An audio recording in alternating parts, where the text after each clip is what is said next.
In the 1980s, Japan stood at the height of its economic power. The cities glowed with neon, the highways filled with luxury cars, and an entire generation felt as if the future itself had already arrived. Every cultural movement has its soundtrack, and for Japan's bubble era, there was a specific sound that encapsulated that vibe. City pop. City pop, Japan's funky, prosperity-riding music of the 1980s, has been my obsession for years, and its resurgence has since been introduced to new audiences. But as with any genre, not every record stands equally among its listeners. Some have become timeless classics, while others often fade away into obscurity. Today, I want to take a closer look at some of City Pop's most iconic albums, not just to celebrate them, but to examine which ones really deserve a spot at the top of the pile. This video is a love letter, and maybe a reality check, to one of the most stylish genres ever.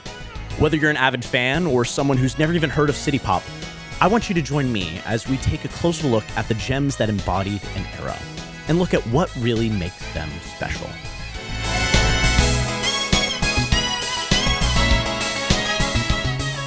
Now, first and foremost, City Pop is less so a genre and more of a broad vibe of music from the late 70s to early 80s Japan. So I'm going to initially be narrowing down what really belongs on this list. That means incredible artists such as Masayoshi Takanaka and Cassiopeia won't appear here, as they tend to lean more towards the jazz fusion side of the spectrum. I'll also be limited to one album per artist, barring a few examples that you'll see here, as this genre was extremely prolific for such a short time. So, with that out of the way, let's jump right in with... Here we begin our summit at the foot of Mount City Pop, the neon-lit beachside mountain range in which all City Pop albums reside. Here, only the best of the best live. And while we don't have time to explore every album that's here, we're going to get a good taste of what belongs within these slopes. Our first stop, I want to bring us Takako Mamiya's Love Trip. Now please put your pitchforks down. When I say Love Trip is a D-tier album, I don't mean that it is a D-tier album. We have a lot of albums to see, and we had to start with something. Now, Love Trip is an incredible sophistopop album with a really passive sound to it. Its focus is more on the jazzy grooves, feeling more like the end of a late night out on the town. Also, its mellow vibe makes it a nice option to have on in the background. While it is a fan favorite for many others, it was never an album that really stood out to me. Some of the arrangements feel very samey throughout, but its consistency works. A great pick when you're in the mood for gentle soft pop. Before we dive deeper, I want to explain a little bit more about what I mean when I show these statistics. Each of the albums I review will abide by 5 scores. One for atmosphere, cultural relevance, originality, musical composition, and my own personal enjoyment of the album. This is just so I can keep things consistent, even if my own personal enjoyment differs from the album's consistent nature itself. Now, something I think that dives much more into its own sound would be Hiroshi Sato's Awakening. This is one of my favorite albums, and one of the first albums that introduced me to City Pop. Its sound is subtle and poppy, and Sato's keyboard with collaborator Wendy Matthews' vocals make it a really great balance between simple upbeat pop and beautiful ballady tracks. That being said, it unfortunately suffers from the same issues that Love Trip does, in that it lacks a decent amount of sustenance. Sato's simplicity holds tight, making a lot of the songs sound samey across the album. While this isn't a bad thing, it makes it pretty difficult to call it a genre-defining album. It fits more as an extremity, a valley, if you will, in the City Pop mountain that suits a very specific sound. Rounding out the foot of the mountain, we hike past Momoko Kikuchi's Adventure. Of the 3 albums in this tier, I think this is the one that experiments the most with the City Pop sound. I mean, right out the gate, Overture is one of the best introductions to an album, period. Its morning-like synth choir feels like the beginning of a Studio Ghibli movie and has that striking hook to lure you in. Apart from that, the songs on this album are good, but they don't stand out. They don't stray away too much from the iconic tropes, funky bass lines, snappy synth melodies, steady drums, yet they miss a certain spark to them. This album is still fun to listen to. Kikuchi's voice sinks into the melodies as its own instrument, and they take on an extremely ethereal air. These 3 albums are great starts to the genre, but overall lack a fair amount of originality and impact for City Pop. While they do stand on their own ground as albums, they aren't these redefining pieces of music that change the trajectory of the sound as a whole. Do I enjoy these albums? Absolutely. But with so many other albums to choose from, there are better options that need to be explored. Let's climb a little higher up the mountain into C tier. We're talking about albums with a little bit more personality and a little bit more creative liberty. So, starting off, I bring us to Yuri Kokubu's Relief 72 Hours. This is the first on the list that actually sounds like city pop with a capital C. Here we're getting our fancy horn section licks, a fuller encapsulated sound, and those catchy choruses that you just can't get out of your head. This is one of those albums that I think serves a great spot in the middle of the pack. Its execution is simple, cutting straight to the point, while also diving a bit deeper into its own voice. I really think it maintains a consistently strong atmosphere from beginning to end, and composer Tatsuji Hayashi has some fun stylistic melodies that fit really well with Kokubu's voice. This one's more of a hidden gem in the grand scheme of city pop's revitalization, but it is still a favorite of mine nonetheless. For a more experimental approach, I have to mention Tomoko Aran's Fuyu Kukan. This album is punchy and in your face with its music, and the production quality is great. There's a lot here that warrants a listen purely for its own sake. Its choice of plunky rhythms and gritty synthesizers are something that you don't really hear much within the genre, making for some really out there songs. However, because of this, I think it also misses the mark for a true city pop album. Fuyu Kukan feels more new wave than it does city pop, but those city pop songs carry more weight than many other artists. It's an album that I think should get some more credit, even if it's already one of the more recognized albums within the city pop culture. Finally, I need to speak of, a behemoth within the genre. I'm just going to put this here because while I think it is a great album, I have a really hard time properly rating it. I am, of course, talking about Maria Takeuchi's Plastic Love. I mean Variety. It's called Variety. This album, of course, is the one everyone thinks of when you describe city pop, and is probably how you first heard of the genre in the first place. Yes, I think Plastic Love is a great song, but Variety as a whole tries too much for it to be considered a city pop album. Barring a few songs, this album has a lot going for it. There's a variety of different genres that bring Takeuchi's sound into more diverse directions. But not everything exemplifies that glossy sound that the genre is notable for. There are great tracks that are R&B heavy, while others have a twinge of folk and lightheartedness to them. It's an album that, by itself, is great, but when comparing its most notable track today to the rest, it feels really super out of place. Look, Maria Takeuchi is now a genre figurehead, and the rediscovery of Plastic Love and other classics has put this music back on the map for plenty of pop lovers. These three albums all mark a solid representation of the genre, and are a great choice to explore a little deeper into what the sound has to offer. Unfortunately, some miss the mark, while others just aren't as strong to be top contenders. They may not be the top of the mountain, but they have characteristics that make them strong enough as a whole. At our mid-altitude, we finally get a chance to enjoy some clearer air. Here we begin to look at albums that provide a little bit more variety in the sound of city pop, whilst tapping into a few of those iconic albums that I think most enjoy within the genre, like Minako Yoshida's Monochrome. Yoshida's voice is a treat, paired along with the melodies across every song. The album feels like it paces really well between its upbeat pop soul and its romantic ballads. This one has a little bit of everything for the city pop enjoyer. Of course, Midnight Driver has this really cool bassy synth riff driving it along, and her cover of Rainy Day just feels so ethereal and gentle. We're now getting into albums with multiple standout tracks. Plus, anything that sprinkles influences of disco, we'll give it bonus points for my personal enjoyment. It's both gritty and tight, but lacks a little bit of recognition within the scene as a whole. Its strengths in atmosphere and musical composition make it a noteworthy album. But overall, I think it's missing that influence that so many other albums had within this time. Now, Kengo Hamada's Midnight Cruisin', however, definitely holds a little bit more influence within the scene, whilst also providing a new flavor of groove that I think city pop should appreciate more. This album used to be critically underrated, but I think it's beginning to find its footing within the popularity of the genre today. In Midnight Cruisin', Hamada doesn't hold back and really allows the music to find a space to move around rather than keeping a stagnant sound to it. Most of the songs, like the self-titled track and Dolphin in Town, have their own unique sound to it that feel extremely personalized to the album and wouldn't fit among any of the other artists in this list. It feels fresh and spunky on the high energy end and dreamily laid back on the low end. Its shiny melancholy makes this a fun choice. Now, in terms of something that hits even harder, Toshiki Kadomatsu's After 5 Clash is a certified banger. If you enjoy exceptionally one-of-a-kind bass lines, this is an album to start with. Every track hits with an incredible flavoring of disco, especially for such a latecomer to the genre.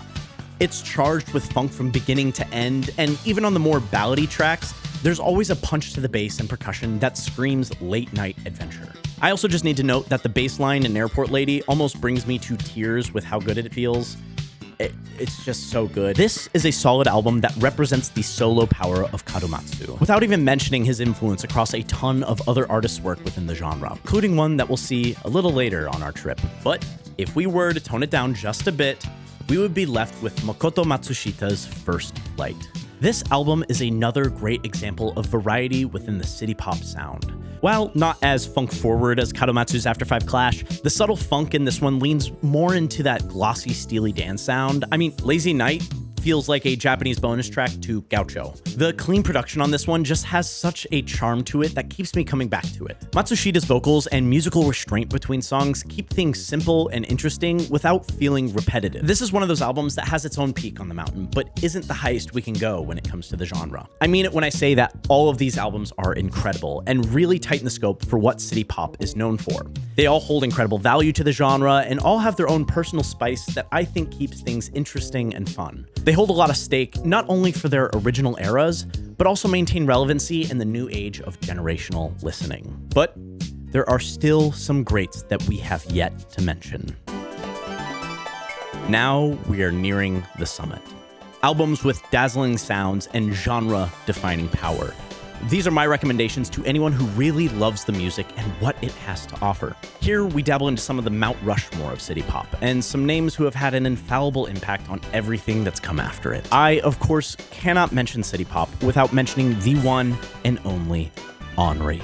It's optimistic, it boogies, it's urban, and cranks the funk to a 10. I'm of course talking about Timely, an incredible gem from the genre that excels in so many ways. This is one of those other albums that I mentioned that was produced by the incredible Toshiki Karamatsu, so you know the funk is going to be good. His compositions and her powerful voice just shine across every single track. I mean, Cat's Eye, Windy Summer, Shyness Boy, I Can't Stop the Loneliness. Every track feels like an anthem to 1980s Japan and still maintains its potency even today.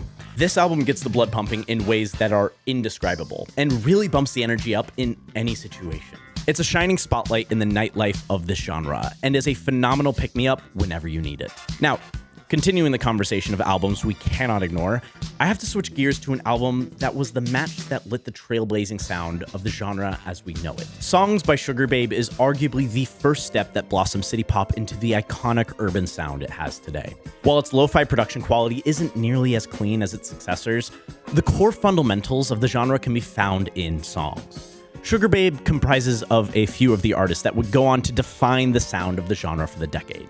Aichi Otaki produced and mixed the entire album, while Taeko Onuki and Tatsuro Yamashita wrote and arranged many of the tracks on the albums themselves. While all three members still have an album on this list that we need to get to, I think it would be impossible not to throw this band somewhere in here. Songs is a transitional album from the American rock influences of the 70s into the rhythmic shine of city pop. While the vocals by Onuki and Yamashita are great, they add to the music in a more reserved way, allowing the collaborative effort of guitars, drums, and keys to take the stage in their full glory. Every song stands out in a wonderfully unique way, from jazz-inspired melodies and layered harmonies that complement everything into a nice bow.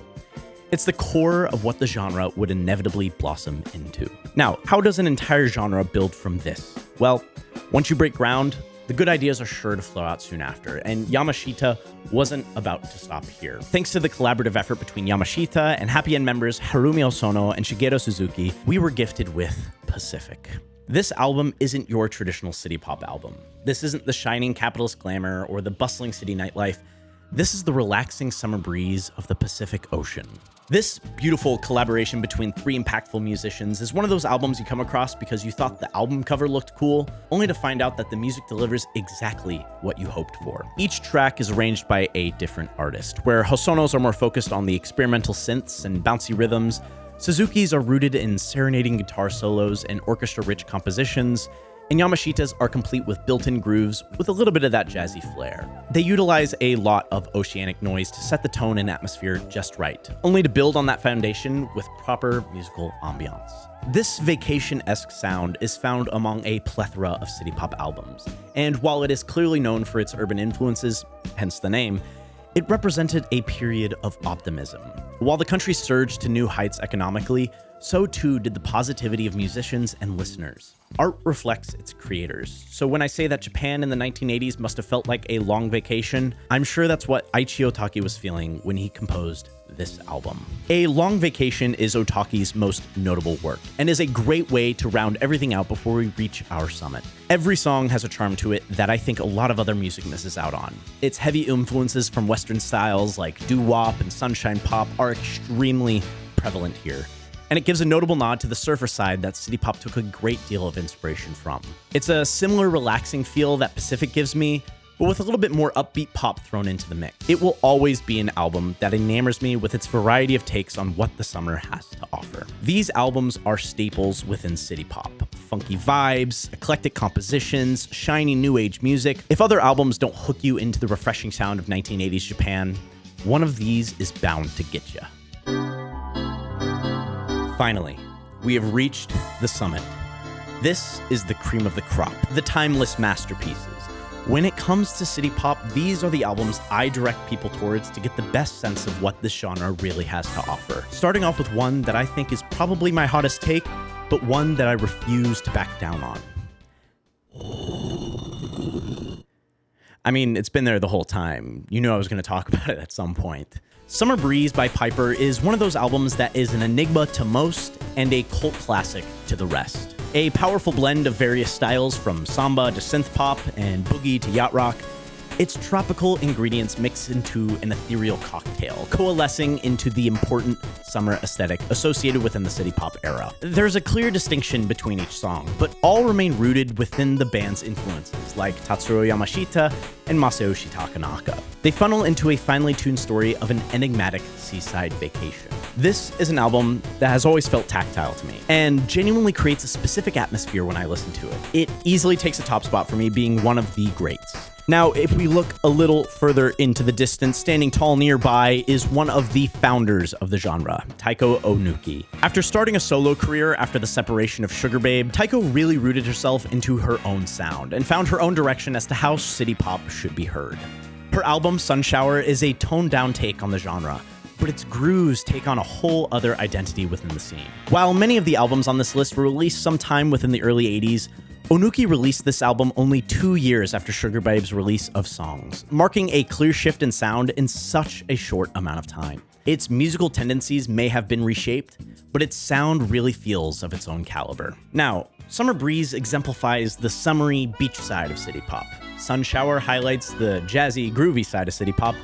But if there was one album that I think truly, to its core, defines and understands what city pop represents, I would look no further than the king of city pop himself, Tatsuro Yamashita. Right on Time is considered the holy grail of city pop. And in all honesty, I see no reason to disagree. This album is the pinnacle of what the genre is going for. Flashy, clean production, tight musical components, and funky grooves. This album fits right into what the genre should culminate into. An album that was released nearly 45 years ago still sounds like it was produced this year. Yamashita's talents vocally, tonally, and rhythmically fire on all cylinders in this one. There's the disgustingly incredible solos on Silent Screamer, the bubbly slap bass line on its opening track Someday, and its self-titled track is an anthem in and of itself. Even the slower tracks, like Rainy Day, are absolutely gorgeous. I mean, Mimiko Yoshida even covered it in an album I already mentioned on this list. Its influence is unfathomable, becoming the staple of the genre. The love for Yamashita is well-deserved, and he has become the frontrunner, not only for the albums that he's put out, but for the plethora of work he's added to so many other artists' music throughout the decade. Yamashita's work is a blueprint for the genre, becoming a compilation of both Eastern and Western influences into an exceptional hodgepodge of eclectic Japanese funk. Without him, I would argue the city pop scene would never gain the identity it had then, and I don't think we would celebrate its incredible sound today. There are city pop albums, and then there's Tatsuro Yamashita.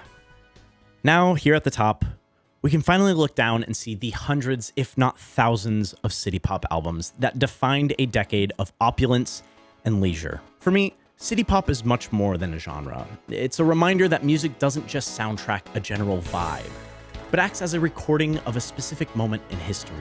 These 17 albums are my picks, But the joy of this music's revitalization is about discovering a new favorite. This genre has a dual identity.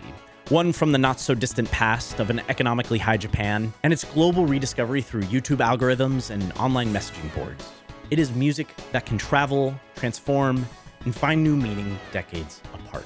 With the genre's new definitions, artists today are doing what these Japanese artists did so long ago, taking inspiration to create something that is new and refreshing, but polishing the creative spark that was ignited by the generation before. Whether you're finding an album for the first time or revisiting an old favorite, these albums remind us of a world that is still alive in every shimmering note.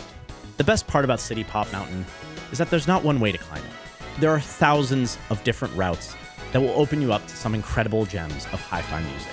City Pop may have been born in the 1980s, but its shiny sound is universal, and it's not fading away anytime soon.